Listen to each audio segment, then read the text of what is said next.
Mysterious rock art in northern Australia. This is not the Jinmian site that last year attracted controversy about the methods used to date what was claimed to be the world's oldest art. The man who's devoted his life to studying this exquisite art says it's evidence that Aborigines were not the only inhabitants of our continent. Sunday's Paul Ransley reports on how unknown and ancient painters have become caught up in one of modern Australia's most pressing political problems.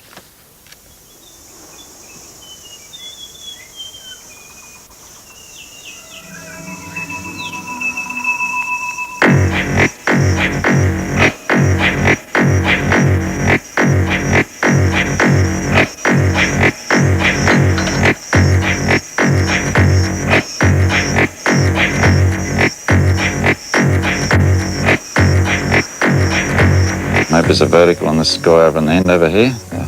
Yeah, you got him. Excellent. We're in the heart of the Kimberley in Western Australia with rock art historian Graham Walsh, and we've found a hidden gallery of stunning rock paintings after a tip-off from a local helicopter pilot. I'll fire it from here. She's right, yeah. Whenever you're happy. Okay. These are examples of a style of Kimberley rock art known as the Bradshaws, named after the explorer who first reported their existence in 1891. Over the years, Walsh has photographed many of them, but seldom are they as well preserved as these. So before we leave, he's anxious to get as much information as he can for his records. How many photographs do you reckon you've taken? Oh, I've got 1.2 million recorded. I've taken a lot more than that because I've burned a lot. I think it's not good enough to just top it up, but there's 1.2 million there to prove that it's been done. Is that all? Whoever created these masterpieces were artists in the true sense. The figures wear richly detailed ceremonial costumes and strike elegant poses on the prehistoric canvas, as if they're dancing on a sandstone stage. They were probably painted tens of thousands of years ago, yet some of them are as clear as if they'd been painted yesterday. Getting into some precarious situation shooting these, Graham. Yeah, one step back and I'll be... You had any good falls? Yeah, a couple of them, I can tell you. Battered and bruised and scarred, but much wiser for it. Graham Walsh believes the Bradshaws are at least 20,000 years old, and maybe much, much older. He expects that will be confirmed by dating experiments that began last year. If he's right, the Bradshaws will become internationally important. Incredibly significant dates. That sort of means that Bradshaws are of the same antiquity as some of the earliest rock paintings, say, in Europe. They're of tremendous scientific and cultural significance. I suppose it's such a beautiful place that there's probably people coming in here and looking as well for 50, 60,000 years, and that's the stunning thing about it. Remarkably, though, few Australians have ever heard of the Bradshaws. Apart from being hard to find, most prehistorians have ignored them until now. And no television cameras have ever gained access to galleries like this. But all that may change. A simmering dispute over the origin of the Bradshaws threatens to explode into a bitter tug-of-war, ignited by Graham Walsh's belief they're not the work of Aborigines. He says they're the legacy of a mystery race that once inhabited the region. Well, I think possibly it's something that's developed in possibly Asia or somewhere through that area there, and I think they'll probably find in the end that there's been prongs of this culture have moved into Australia and possibly also into Northern Africa. I don't think they've developed. That contentious notion is hotly disputed. While some in the archaeological establishment admit it's possible, most deride it for lack of hard evidence, fearing it will become a weapon to attack Aborigines' claims to land and heritage. But Aborigines are divided over this. Some elders in the Kimberley say the Bradshaws have no connection with their culture. Others claim a deep attachment to them. These lawmen of the Narranian clan say the paintings are not Bradshaws, they are Guyong Guyong. Images steeped in a mysticism as old as the land. They say the Creator made the paintings and later transformed them into the land's first inhabitants. I want you to create it, Wanjina created. yeah, and giving them the law. That's why our old people told us, it's untouchable in Mama. These are beginners. And now, we hold them now in songs. The songs are made laid down from that time.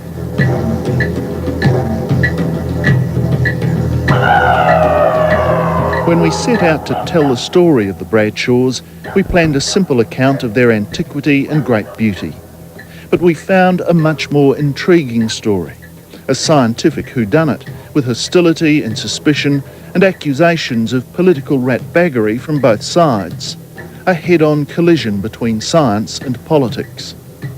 Certainly there are two distinct and compelling views of what the paintings mean. Balancing these arguments is like comparing fire and water. There's no common ground. Each side's interpretation emerges from an entirely different universe of experience.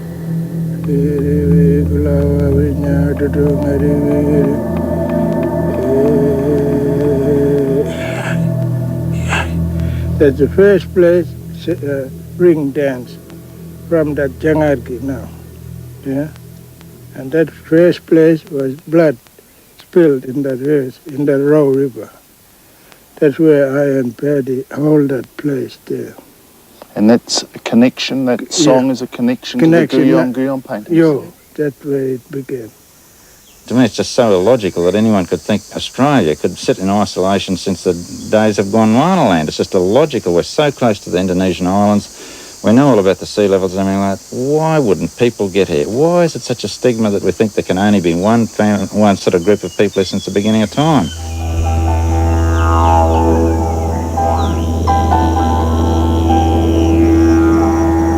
The Bradshaws have fascinated Graham Walsh ever since he first saw drawings of them in the 1950s. To me, they just seem to be the most beautiful form of art. At that stage of the game, I didn't have the overview of art I have now, of course, but from anything that had ever been published at that time, there really was nothing compared to them, and they just seemed so different to me that, well, I've got to see if these are for real or they forgeries or what.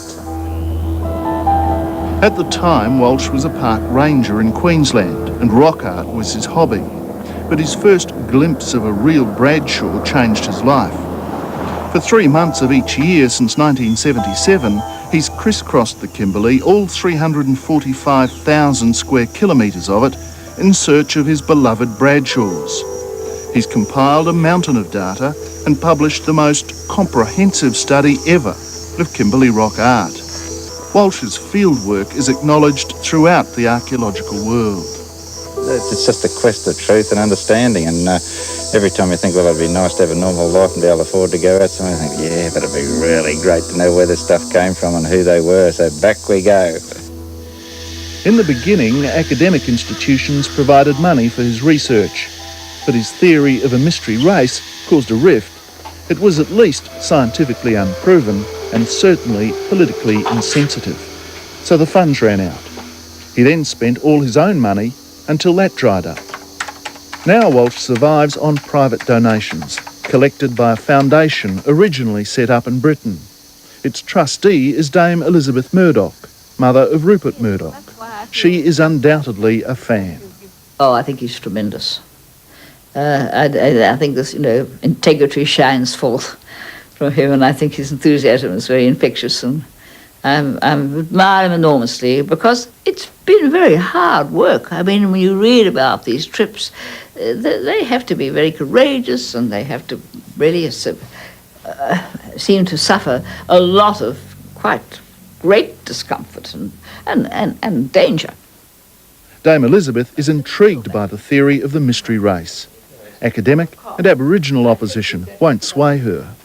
I suppose there have been difficulties in getting his findings accepted, and I have a feeling, really that the whole thing has been rather political in many ways, because it's understandable that I think it's very hard for us to understand the history of our own Aboriginals, and therefore I think something so far back, so remote, is very difficult.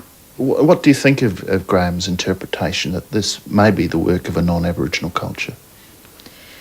Well, it seems to me very convincing, but I'm sure there's going to be a great deal more light thrown on it. And I hope and pray I'm going to live long enough to see really some kind of a valid solution.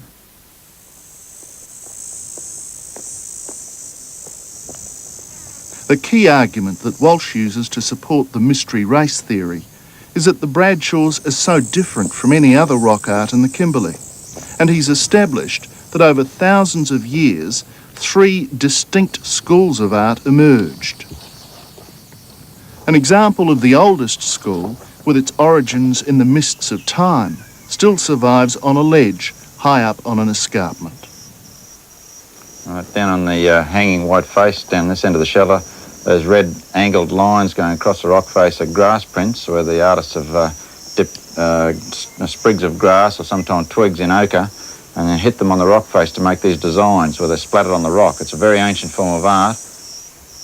The grass prints, along with these pecked cupules, represent humankind's earliest efforts to shape the environment. The pecked cupules, dense clusters of hemispheres ground into the hard rock, occur throughout the world and may represent some complex ritual or religion. Recent dating of a site at Jinmium in the Northern Territory suggested the cupules were more than 100,000 years old, though those dates are in dispute. Also around this time, humans began painting animals. On the wall in this section here, I've got 2 animals sort of look a little bit like kangaroos, and they're ringtail rock-haunting possums, a distinctive type of possum that lives in the rocks rather than trees. And that's from the irregular infill animal period that's, predating the Bradshaws again. Walsh says these primitive images form the archaic epoch. It represents Kimberley art from the moment humans arrived through to an undetermined time, when suddenly it ended. Walsh thinks the artists may have fled severe climactic change. Then, during a more hospitable period, the Bradshaw artists arrived. Walsh calls this the erudite epoch and sees no connection with the artists from the earlier period. There's every evidence under the sun that it just happens here in its fully developed form. I mean, there's no indication that it developed through, as we've seen even in the brief time you've been here, you can see how things develop. It's not here. This came in its fully developed form. In other words, it's an intact alien culture that came into Australia.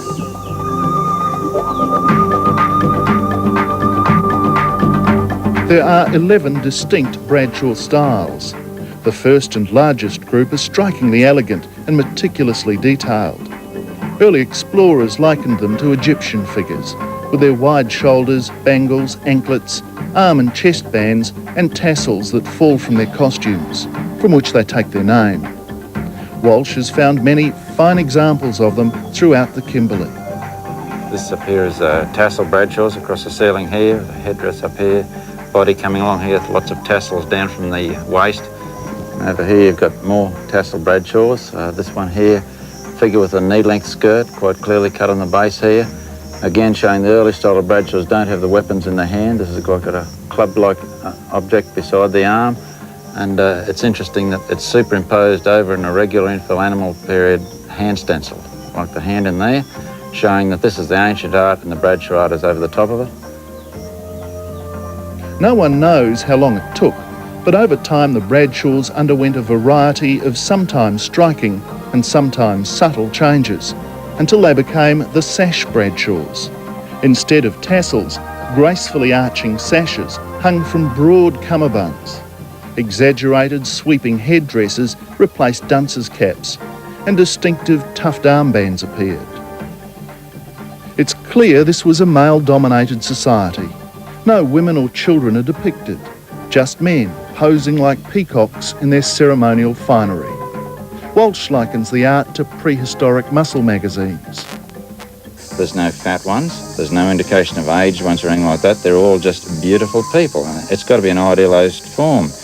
There couldn't be that many beautiful people in any society, so it's almost a Narcissan type art. I think this is what they'd like to be, and I think that's what the Bradshaw art is, what people would have liked to look like, this beautiful, self-proud image and all their paraphernalia, not having to work, food gathering, none of the mundane things of life, just being beautiful. The Bradshaws are amongst the finest prehistoric artworks found anywhere in the world. Only in the Kimberley do they occur in such large numbers, though examples have been found in Arnhem Land and similar figures exist in India and Africa in the Sahara. The paintings are usually found high on escarpments and amongst rocky outcrops on flat, clearly visible walls, as if the artists wanted the world to see their work. The significant thing about these Bradshaw galleries is that they're not anywhere near where people camped or lived. The artists came here, it seems, for one purpose and one purpose alone, and that was to create these magnificent prehistoric works of art. According to Graham Walsh, the final expression of Bradshaw art were the clothes peg figures. Now this is one of the earlier clothes peg figures. It's a naturalistic form, and you can see they've got the beautiful sweep of the paunch line coming out to a belt around the waist with a pubic apron at the front. But you'll notice a lovely sweep of the thigh muscles going down and the curve of the calf muscle sweeping out to the ankles. It's just lovely line work. You can appreciate how rough this rock surface is. Like to cut a line that fine over this rough surface and get the inks or paints to stay as well as that is quite a feat. So this is where it's like a transitionary figure from the Bradshaws, which are beautiful naturalistic flowing forms, into the classic clothes peg figures, which are very static with straight lines. These figures were named because of their obvious resemblance to clothes pegs. Well, on this figure here, you can see the face section's missing. This is the neck coming up and the headdress here with the hair buns either side. The phases have always been yellow in them. That's missing. Here's the like a nose bone or a feather feature out either side of the head. The tassel cords coming down here. You can just see faint traces of the white infill left on them. It's almost totally vanished. After the clothes pegs, the erudite epoch ends abruptly. Suddenly, there's no further development of the Bradshaw style. Again, Walsh believes intense climactic change brought this about. He thinks the end of the Ice Age and rising water levels 18,000 years ago doomed the Bradshaw style. Once you get a major cultural group broken down and scattered into smaller groups, your artistic followings and often your religious followings diminish, and I think that's what's going on. I'm not saying that there's nobody living in the Kimberleys. It's just the culture and the numbers were greatly reduced, so whatever art was here was just casual, and you've got this bunk down and starts to build up again. Walsh calls the next period of intense artistic endeavour the Aborigine epoch. It's Walsh's classification, and many people find it offensive, for it implies the Aboriginal artists were latecomers to the Kimberley. Some scientists prefer to call it the late epoch. It spans nearly 20,000 years to the arrival of Europeans.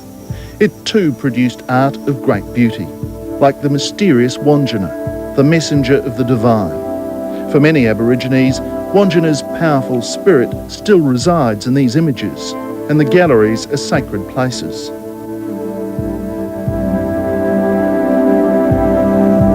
Throughout the Kimberley, there are galleries like this, where artists from all three epochs worked, and their paintings, superimposed on one another, have provided the evidence for Graham Walsh's chronology.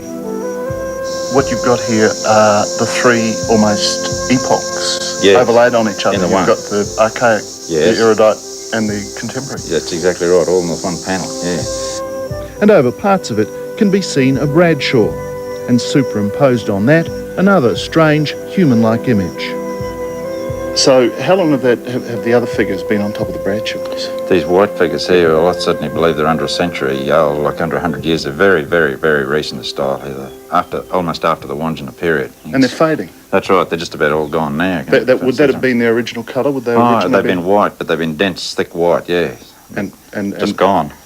I think it's because the rock is just so dense now, it's silicified, and when the paint is painted on the surface, it can't bond into it. It sits on the surface, and so it deteriorates very quickly, whereas the Bradshaws that are underneath it are bonded into the rock surface, and they're as clear as a bell.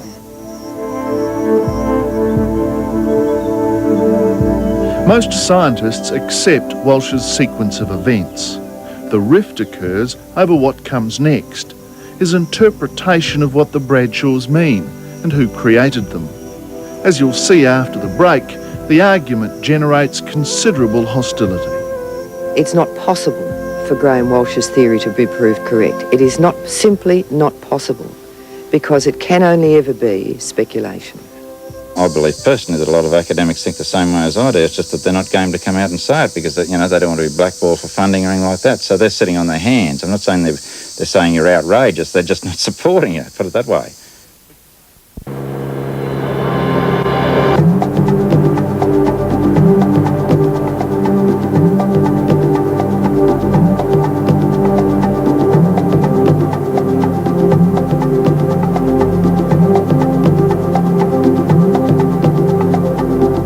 Graham Walsh believes the Bradshaw paintings contain clues to the identity of the people who created them, to their ideology and to the environment in which they lived.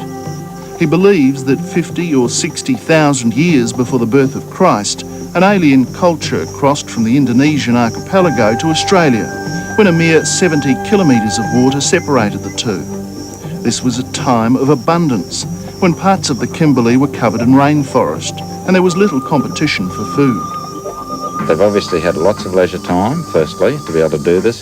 Secondly, they've had to be a very resource-rich people to be able to afford artists to be able to sit down and develop these skills. Like, you haven't seen a crook Bradshaw since you've been over here. They're all beautiful. And they weren't primitive cave dwellers. According to Walsh, their art reflects important religious or ceremonial rituals. The artists were schooled in technique and style. They were sophisticated and technologically advanced. What kind of paintbrush would they have used? Well, it had to be a very, very fine brush, something like sable hair, that for sure, to be able to cut these lines along the edge, particularly look at the back there. And this is very rough rock, as you can see. To cut a line as fine as that down there had to be a very fine brush. It's not just a chewed-up stick or anything like was used in modern times, that's for sure. I mean, they were really artists, weren't they? Oh, yeah. Apart from being able to draw artistic form, the preparation of the paint and the brushes alone is just unique technologically. Unless you get that elegance in there, they don't look anything. And that seems to be the essence of it, to get this floating effect. And then they go down, they get the fine calf muscle detail there on the back, that nick into the back of the knee. Was there anything to suggest they sketched? No, there's not. No, because we've found a number of them that are incomplete, and they just start painting from the edge of one arm and go all the way through. So the artist might start there and do the whole figure. Do the whole thing that's in right. one line. Yeah, that's definitely right. Which is amazing for anyone to do something of that proportions and that artistic form, starting from an edge end.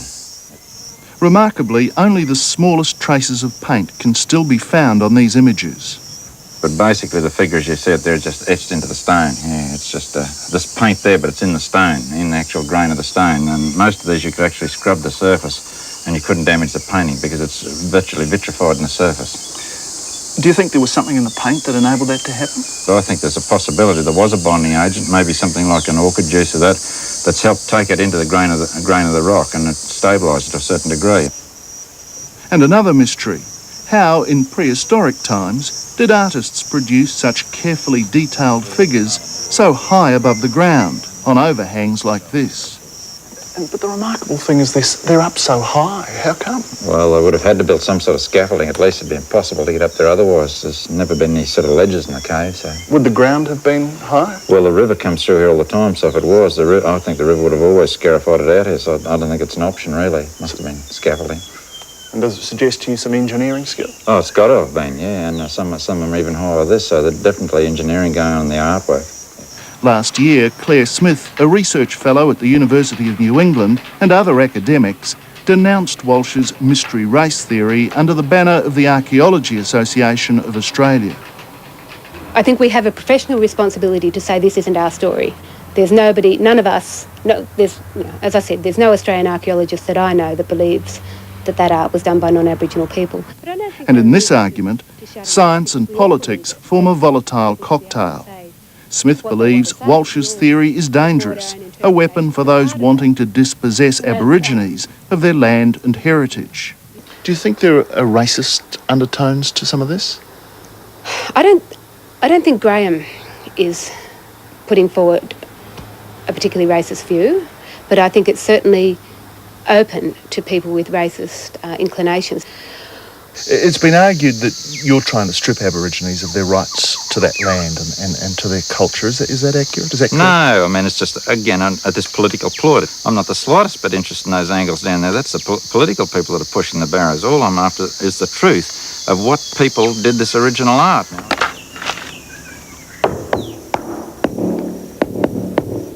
A number of Aboriginal leaders in the Kimberley support Walsh. One of them, Billy King, the manager of Mount Barnett Cattle Station.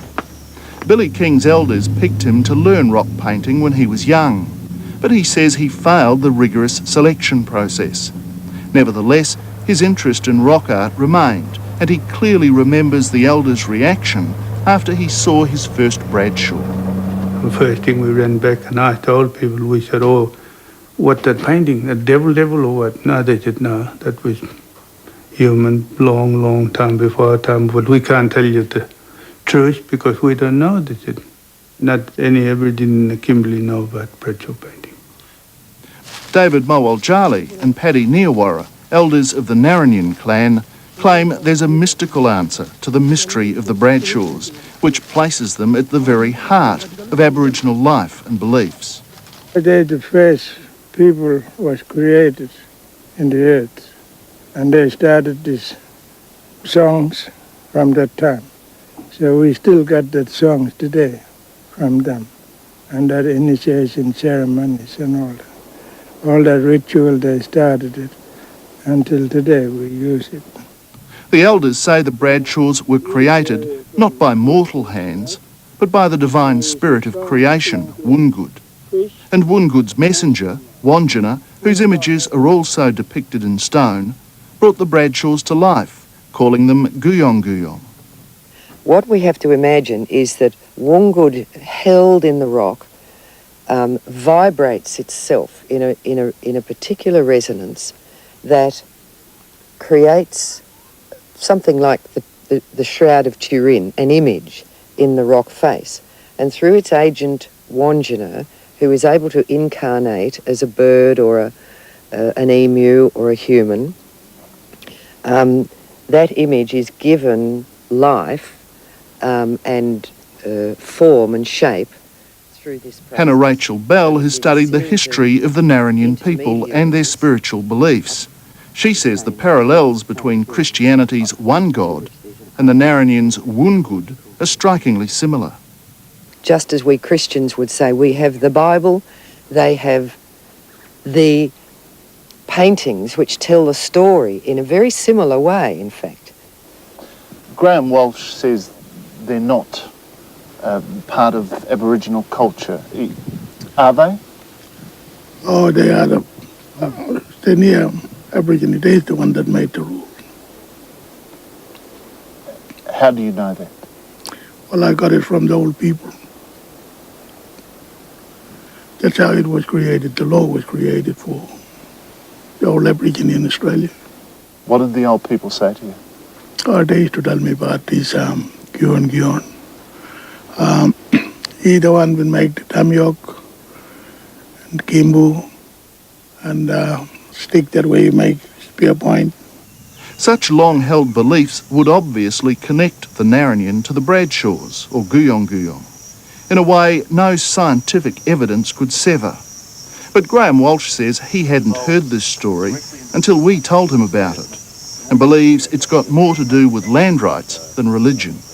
All my life I've been trying to find out what any Aboriginal knew about the thing, but I've never found an Aboriginal yet that has claimed it has anything to do with their culture whatsoever. Well, I mean, that's just ignorant. I mean, how does Graham Walsh know the movements of the Narranian over the last 10 decades in that country? I mean, you've been there, you know, there's one gravel road. He's driven into the country himself without them as navigators or guides, without them as informants, without apparently curiosity as to the deriving, the mythic appreciation of that land. There's a lot of minders, European people outside that are agitating Aboriginals all the time for whatever reason, and people like this are creating situations of trying to get, the older people today to claim everything that they can to support land claims. It suits him to crank up a fairly significant publicity machine to perpetrate a wrong story. And I think that claim is now being taken up by other malevolents who would want to disinherit Narranian from participation in their heritage. But Billy King is contemptuous of the claims by the Narranian elders and Hannah Rachel Bell. a lot of these younger people now, they're telling story about painting and all this. They wouldn't know what Bradshaw painting is. Why do you think they're claiming them? Well, just money. I think they just want money. Do you think it could be possible that it could be another culture? Well, it could be other culture. Well, that's what old people reckon. That it could be another culture separate from Aborigines? From Aboriginal, yeah. They reckon that's been there for, well, our Aboriginal people don't know it, see. That's what they're very careful that they start finding this thing and they start making quite. Some of our Aboriginal might turn around and say, oh, I know this, just to get a few bob, like, you know. Dr. Mike Morwood, a leading archaeologist who has worked with and admires Walsh, says it's possible Walsh is right about the mystery race. But if it did exist, it would have intermingled with the ancestors of today's Aborigines, who would have a legitimate claim on the Bradshaws. It's very unlikely that they died out without leaving any descendants. Okay? To some degree, almost certainly, that they have contributed genetically and culturally to modern-day Aboriginal groups. On the other hand, it's also just as unlikely to be able to claim a direct line of descent for 20,000 years, okay, right up to the present day.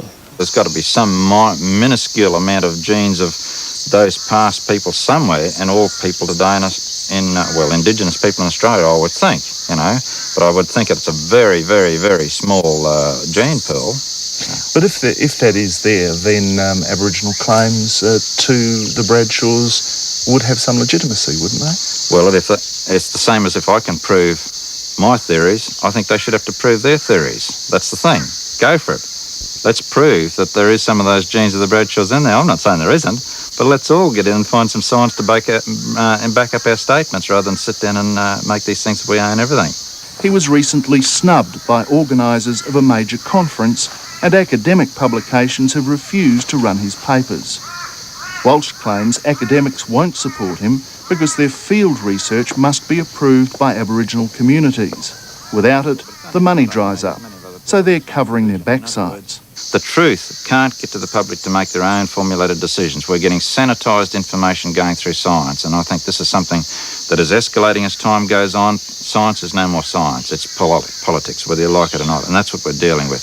Political interference to get a theme going forward, and that hurts me, really. I mean, I'm just purely here for knowledge and understanding and truth. Is it possible that people like yourself, academics, are being politically correct in this?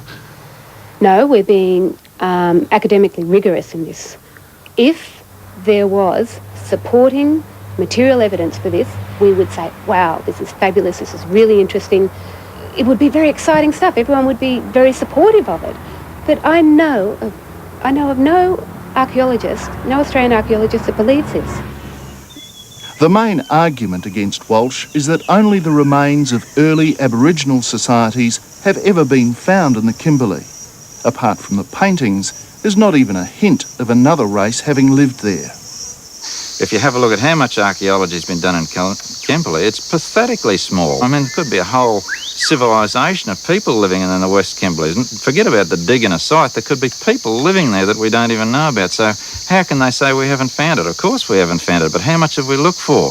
There's no funding for anyone to go out there and do any research, so that doesn't surprise me. I mean, there could be anything out there. Walsh's critics also argue that if the Bradshaw artists sailed from Asia, they would have needed sophisticated boats, and surely there'd be evidence of them. Walsh says that arrived on his desk over Christmas. A bushwalker sent him a photograph taken in a Bradshaw gallery on the Kimberley coast.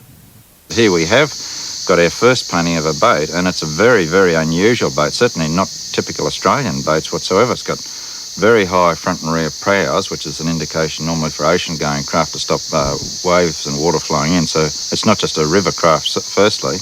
And secondly, it appears to have either a keel or a rudder on it. Now, if in prehistoric times people did have even a keel on a craft, it vastly alters the potential of them to be able to cross the deep-sea passages like the Wallacea Trough.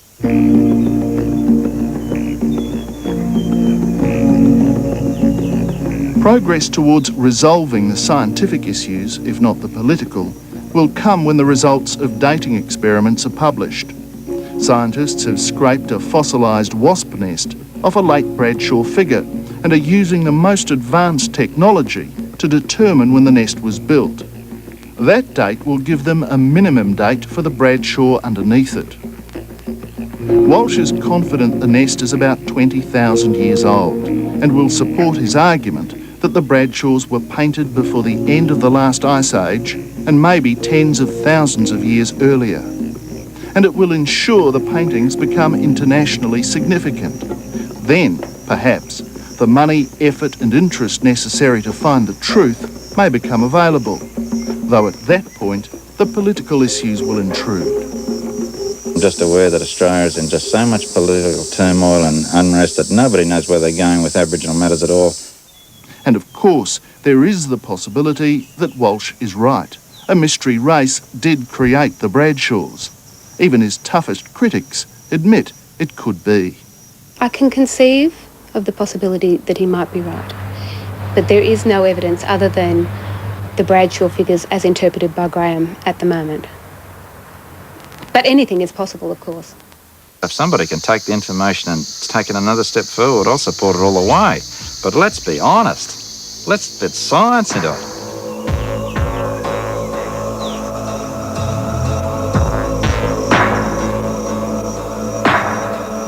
For the moment, it's only the art itself that can't be denied.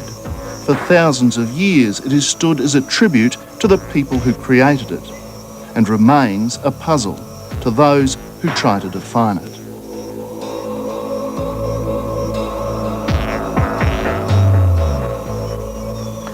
Paul Ransley with that report. The producer, Paul Steinel.